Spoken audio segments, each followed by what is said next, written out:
an Andover student, the Monkey King, a blind person, and my younger brother. What do all of these people have in common? They can all run, and I've seen all of them run. Each of these runners carry a story of breaking a unique barrier, whether it be physical, societal, or mental.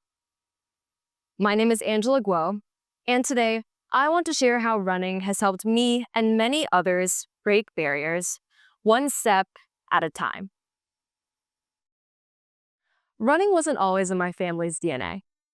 My mother was, as she fondly admits, a lazy house rat that actively avoided exercise. But 10 years ago, when she faced a life-altering health condition, she was left with only two choices: surgery or exercise, and she chose to rely on herself.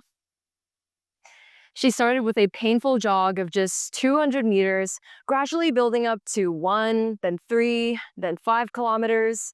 And after 8 months of grit and determination, she completed her first half marathon.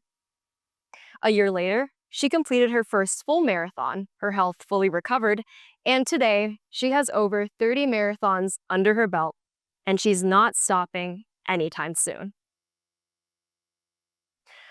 As her daughter, I had a front row seat to this incredible journey.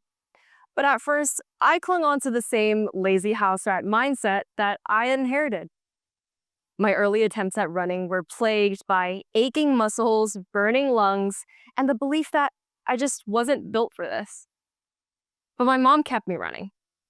During our family trips, she signed me up for many marathons, reframing running not as a punishment, but as a way to experience the local sights and cultures of each city. And somewhere along the way, I felt my body's inherent toughness emerging. Though my muscles were screaming and my heart was ferociously pounding, my brain learned to push through the lactic acid and trust that this edge of pain was not an end, but a threshold. Eventually, my breathing started to sync with my strides, and the once agonizing act became almost meditative. The rhythm of my footsteps carried me through each long, grueling run, and I began to see the limits that I had imposed on myself dissolve. I learned that I could endure, improve, and achieve more than I ever thought I could. When I joined Andover's cross-country team my freshman fall, I was nowhere near the fastest runner, nor was I naturally competitive, but I focused on improving little by little. And when I did compete in those 3-mile races, I surprised myself by finishing with times faster than either of my parents. Those 20-something minutes flew by as I stayed focused, finding another burst of energy to speed up as I approached the finish line. My body was exhausted, but unbroken, and a creeping exhilaration overcame me. Not because I was the best, but because I had gone further than I ever thought possible. And it's in that struggle where effort becomes instinct and doubt gives way to belief that I was able to truly break through my own mental barrier. My mother's passion for the sport ignited a spark in our entire family, and running quickly became a cherished tradition of ours. We've competed in marathons all over the world, from Hong Kong Disneyland to the Pentagon in Washington, D.C., to Angkor Wat in Cambodia, and beyond. And at each of these events, the diversity of runners I've seen or run alongside has been nothing short of extraordinary. In London, I saw a man dressed like Jesus, carrying a hefty wooden cross on his back but moving forward with unfaltering steps. In Beijing, the iconic Monkey King bounded down the course, golden crown glinting in the sunlight. I've seen a woman towering on rainbow stilts, babies nestled in strollers pushed by determined parents, and grandmothers shuffling forward with unshakable purpose. Wheelchair athletes powered through the course, visually impaired runners were guided by volunteers, and all around, locals cheered us on in languages I couldn't always understand, but felt deeply in my heart. I came to the realization that running is not a purview of any specific race, gender, or socioeconomic class. Instead, It is a sport that celebrates individual empowerment while fostering connection. For instance, the free fitness movement in Boston, the November Project, welcomes athletes of all ages and all experience levels, whether you're a complete beginner or an Olympic medalist, with just a simple message. Stop thinking and just show up. I've felt this sense of connection firsthand on Andover's cross-country team, where my teammates' constant encouragement not only made me feel welcome, but also turned running into a shared journey. This type of camaraderie also creates some of the most unforgettable moments in marathons. Runners cheering each other on, offering water, or just giving an uplifting pat on the back. In a world often divided by labels, running transcends these barriers by showing us what we are capable of when we focus on the indomitability of the human spirit and not a passing limitation.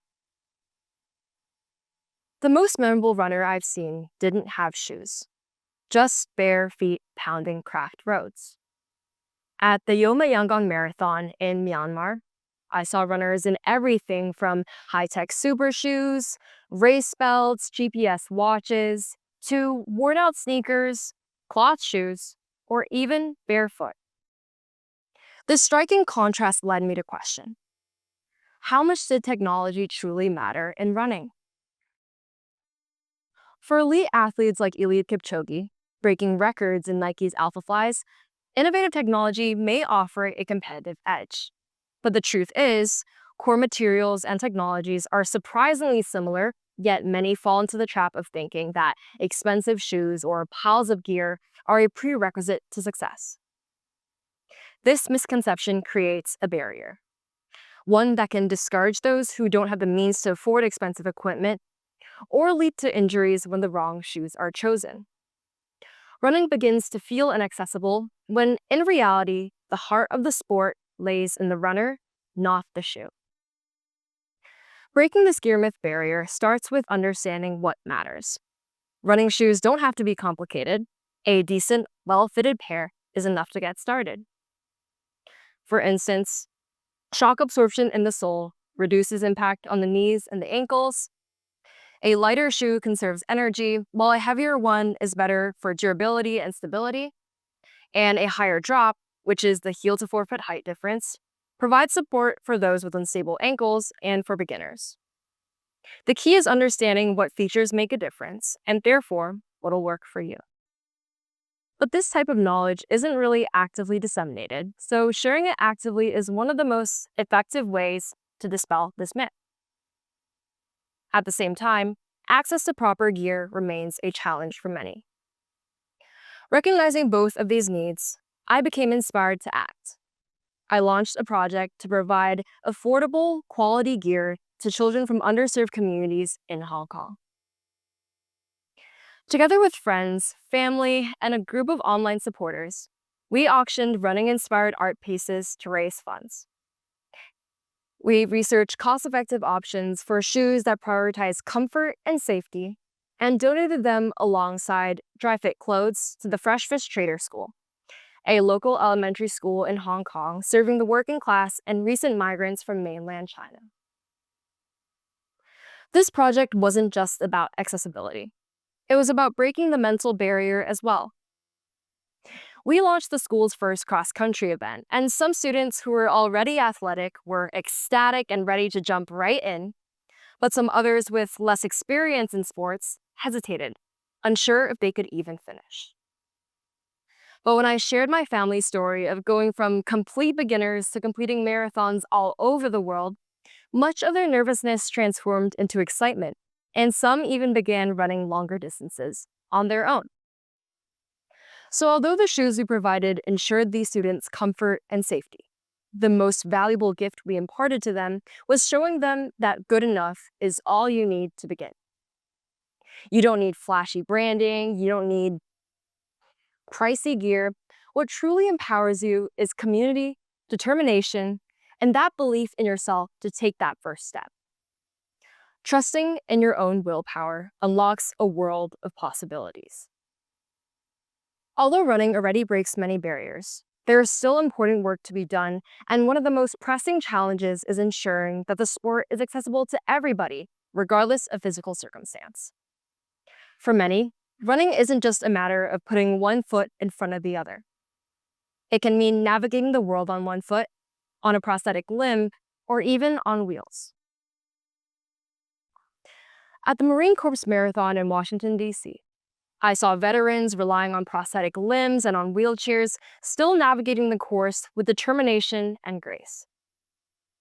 The Boston Marathon, featuring visually impaired runners racing alongside guides, Hong Kong's dedicated 10K wheelchair category, all of these celebrate the resilience of adaptive athletes. Initiatives like the Paralympics and athlete advocacy efforts show us what's possible when athletes are given the right tools and accommodations. So the real barrier isn't of ability itself, but societal obstacles, such as prohibitively expensive prosthetics, a lack of understanding from race organizers, or inadequate accommodations. For instance, activity-specific prosthetics, which are necessary for swimming and running, are often deemed non-medically necessary by insurance providers, which leaves many with no choice but to stop participating or to rely on insufficient walking prosthetics, which may even lead to injuries in the long run. So, by advocating for inclusive events, donating gear, partnering with organizations, or simply amplifying these athletes' stories, we can first recognize and celebrate the determination of adaptive athletes, but also bring us closer to a world where physical ability never inhibits someone's ability to take that step forward. The American ultramarathon runner and author Dean Karnazes once said, "Towing the starting line of a marathon, regardless of the language you speak, the god you worship, or the color of your skin, we all stand as equal." In my talk today, I've tried to convey the extraordinary power of running in breaking barriers. Barriers of the mind, of society, and of ability. The work of dismantling systemic barriers and combating myths remains unfinished. From expanding accessibility to adaptive athletes, to dispelling the myths that keep people from starting, there's so much more we can do to open up this path for everyone. I, for one, am excited about working to grow the running community and share the joys of the sport with everybody. Because as we push off from the same start line, see the same finish line, and share the exhilaration of crossing it, we are united by what we overcome. Thank you.